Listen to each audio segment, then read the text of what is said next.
और दुर्योधन जैसे महाबली की सेना को पराजित करने के बाद महाभारत का विजेता बन गया, तो उसे लगने लगा कि ये तो उसका निजी पराक्रम है, उसके बाणों में बल है, पुरुषार्थ है।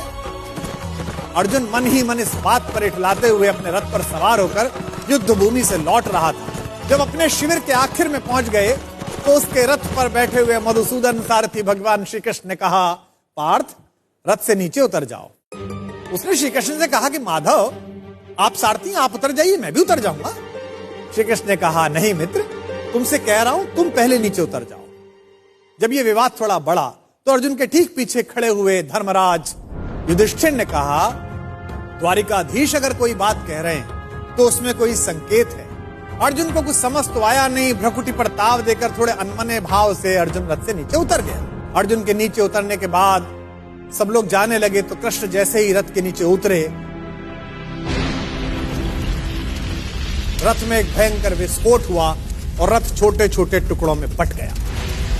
विजय का सिंहासन सामने देख रहा था जो अर्जुन, जिसके सिर पर विजय का ताज था, उस अर्जुन ने पलट कर देखा तो माधव मुस्कुरा रहे थे और रथ जल रहा था।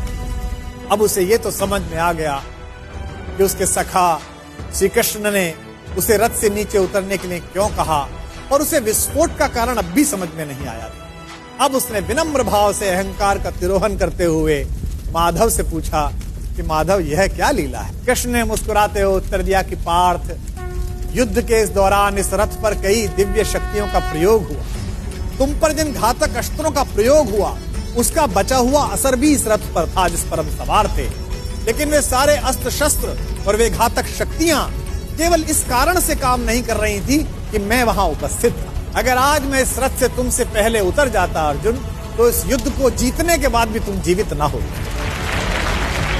अर्जुन की आंख खुल गई। उसे यह एहसास हुआ कि विश्व की जिस सबसे बड़ी विजय को वो अपना निजी पराक्रम मान रहा है, वो केवल उसकी उपलब्धि नहीं बल्कि उसमें ईश्वर के उस अंश की सद्भावना है जिसे मधुसूदन भुवन मोहन कन्हैया कहा जाता है।